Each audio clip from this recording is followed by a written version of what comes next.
Hello everyone, thirstydog here with another deck tech, this time in Standard, and this one is focusing around the mill mechanic.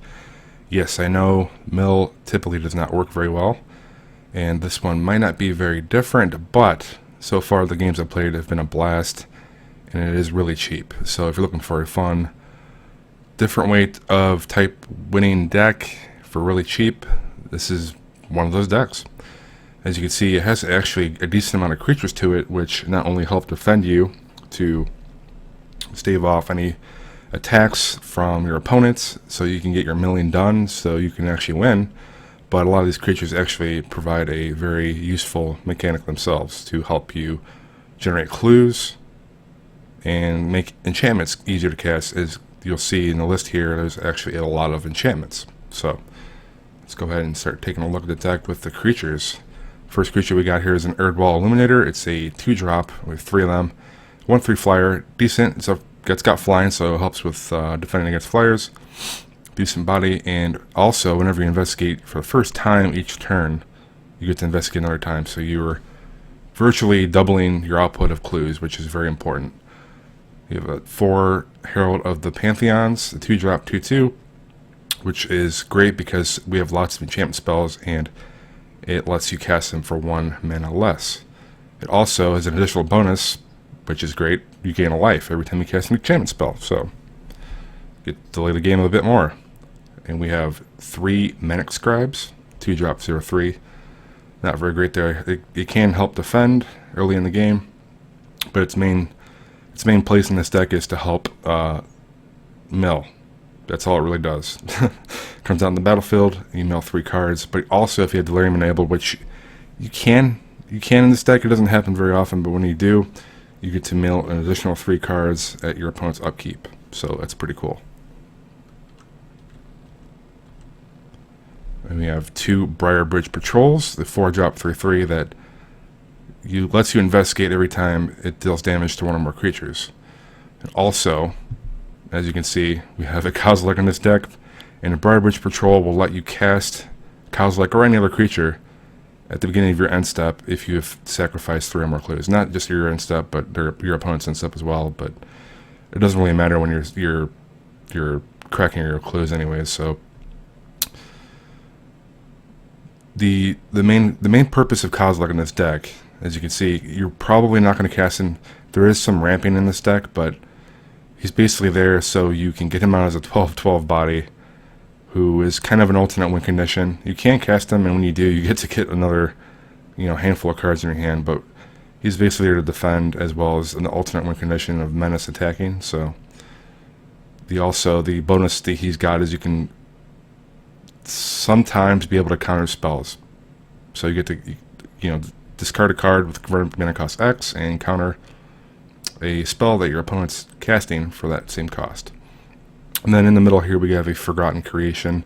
We have 2 of those, 4-drop for 3/3. It's got Skulk, not terribly relevant, but this guy is a champion in this deck because at the beginning of your upkeep you may discard all the cards in your hand if you do draw that many cards. So with the mill engine we got going, with the spells you'll see later, this is incredible. You have at least 2, 3, 4 cards in hand, whatever. Islands, forest, whatever, even creatures, doesn't really matter. You have your enchantments out and you can discard. You could possibly win the game just with a couple turns of this guy out. Pretty great. On to the non-creature spells, we have Confirmed Suspicions, the 5 mana instant counter target spell, but it also lets you generate 3 clues. So you have a lot of mana up, which you probably will later in the game. Holding 5 mana up, counter anything you really want. And also generate 3 more clues to help your mill engine. For Fleeting Memories, the 2 and a blue enchantment, which a lot of times you can actually cast for just 2 mana. This guy is also a champion because of how much we can pump out clues. You investigate when it comes out in the battlefield, so there's a clue right there. But every time you sacrifice a clue, you get to mill 3 cards of your opponent's library. So when you have multiple of these out, it can get pretty ridiculous. Just keep cracking like the 6 clues you have out in the battlefield, and it's GG. It's just undervalued. I mean, this is pretty much the main reason why I wanted to build this type of deck. All these clue generations, and then you can possibly mill 20 cards in just a turn. And then we have 2 ongoing investigations. The 2 mana enchantment that says whenever one or more creatures you control deals combat damage to a player, investigate, which in some scenarios can happen, especially if your opponent's deck is a little slow with creatures. It also says you added a bonus where you can pay 1 and a green, exile a creature from a graveyard, and generate another clue. You also gain 2 life from that, so another source of clue generation. Of course, no mill deck will be complete without Sphinx's Tutelage.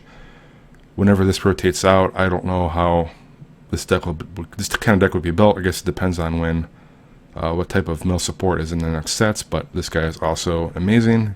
The 2 and a blue enchantment where you get to mill your opponent's deck when you draw a card. So they put 2 cards in a graveyard, and if they're both non-land cards that share a color, you keep repeating this. And for 6 mana, it lets you draw a card and discard a card. Don't often get to use that though. You basically want to use all your mana for casting creatures, enchantments, or just all the clues you have out. Because there's been games where I've had 8 clues out. I'm just 12 mana available. I'm just trying to crack as many as possible. We also have 3 Startled Awakes, one of those new, cool, maybe not very good, but really cool 4-cost sorcery that puts the top 13 cards of his or her library into his or her graveyard, which, it's basically a quarter of their deck, sometimes more, depending on the state of the game. You can also pay 3 and 2 blue and put it onto the graveyard, from your graveyard on the battlefield transformed, which is the 1/1 skull creature that lets you put this back into your hand. And of course, we have a Tamio's Journal. We have 2 of those, legendary artifact, so if you do cast this twice, you just happen to get both of them in your hand, you get to put the other one in your graveyard, which might be relevant with Delirium for the Scribe.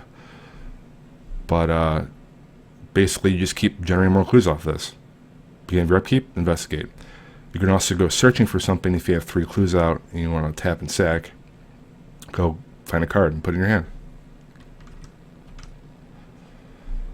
And then we have a couple Vessel of Paramnesias, and just another way to get an enchantment out and sack it and get to draw a card off it, as well as mill top 3 cards of their deck. So kind of works. Both mechanics we want to see here is mill and draw.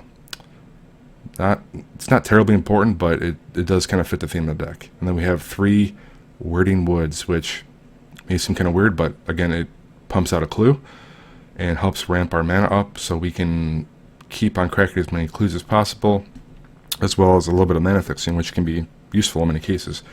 Also, something to note, which I'll point out when I go to the mana base, we have 4 Evolving Wilds. With that Wording Wood, you could, and I've actually done it in a game already, put the Wording Wood on an Evolving Wild, and then you have an Evolving Wild that lets you generate 2 mana of any color. So we have 4 Evolving Wilds, 6 forests, and 9 islands. And then we have Yavimaya Coast, which is a bit more mana fixing, as well as lets us cast Kozilek should we need to. We have colorless sources, so if you want to be able to, say, draw 5, 6, 7 cards off of after you cast Kozilek, this lets you do it, which could possibly win you the game as well. Not even because of his body, but just being able to draw cards. Finally, our sideboard, we have 3 Dispel. If your opponent has a lot of instant speed spells. We have 2 Encased in Ice, which is pretty specific, but if you're facing an opponent with red or green creatures, you have an instant speed enchantment that basically delays their usefulness for a couple turns. And then we have 3 Grip of the Royal, so we get to cast it for 3, or in some cases 2 for its Surge. Again, it shuts down the creature, doesn't untap until its next untap step, but also relevant is draw a card. So against a deck that has some bigger creatures and might be a little slower, this might be useful. If you need some more creatures, we have a Hermit of Netherrealms. We have a couple of those in the sideboard, which is another body on the board, but also lets you draw some more cards if your opponent tends to want to play instant speed spells. And then also, if it flips, it turns into a 3/5 that also lets you draw 2 spells, or 2 cards, I'm sorry, every time your opponent casts a spell on your turn. We have 3 Natural States in case your opponent has some artifacts or enchantments that could possibly wreck your deck in some way. And then we have 1 negates. So there you have it, guys. This is a really fun deck that I've played so far. I haven't played it a ton, but I have won 2 matches out of 3. The first match was just against a deck full of pretty good creatures, black-green.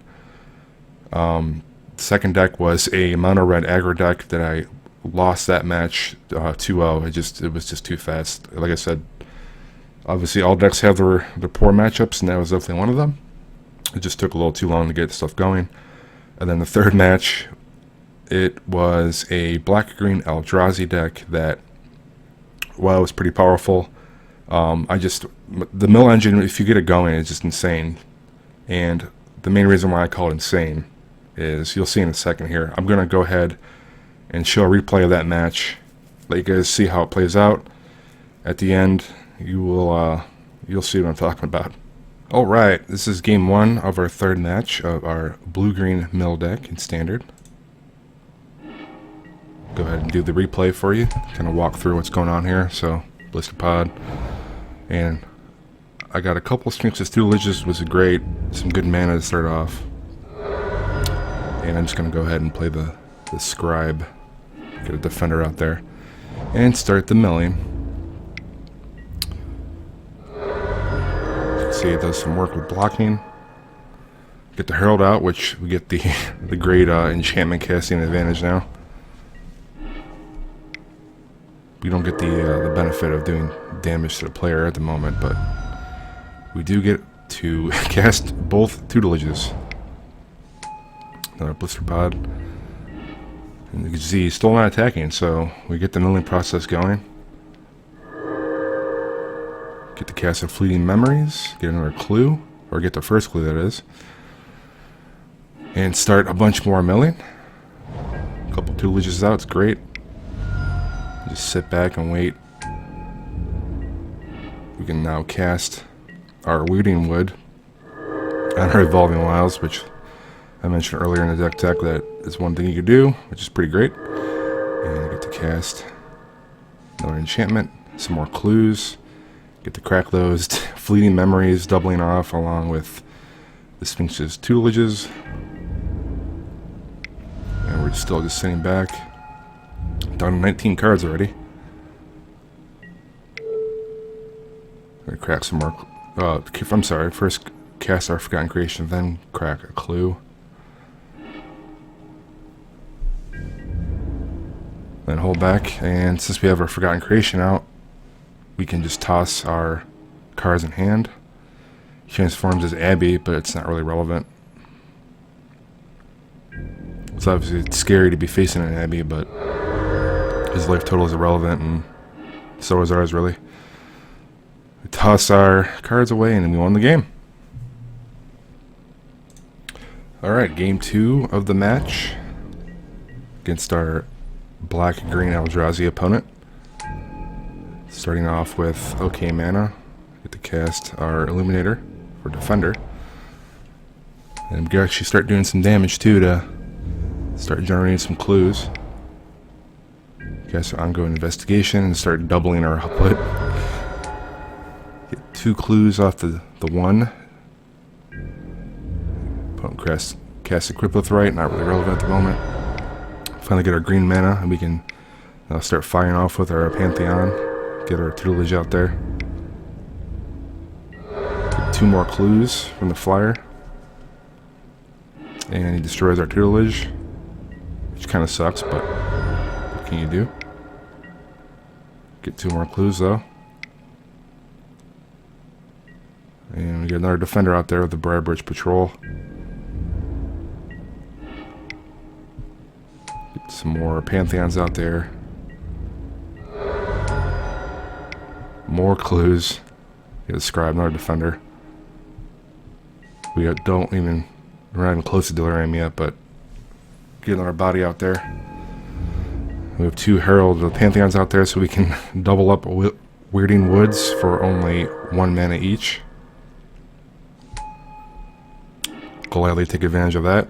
Get some more clues off it as well. And we have a fat stack of clues to crack, which we're going to go ahead and do now. And then cast our Fleeting Memories, of course, because now we have a crazy synergy there. Do some more milling. And now we have a tutelage. Primed and ready for 1 mana casting cost for next turn, assuming neither of our Pantheons get hit with removal. All kinds of scry triggers from our opponent because of the Sifter. Wait for the stack to resolve. It's kind of funny to scry that much. A lot of filtering. It's pretty useful for him.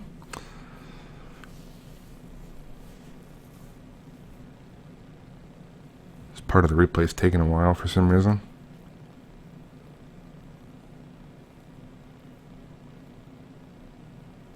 I assume maybe because he is doing all this scrying and the replay mechanic is just taking a certain amount of time per scry, maybe. Not sure what else he was doing either, too. I can't remember.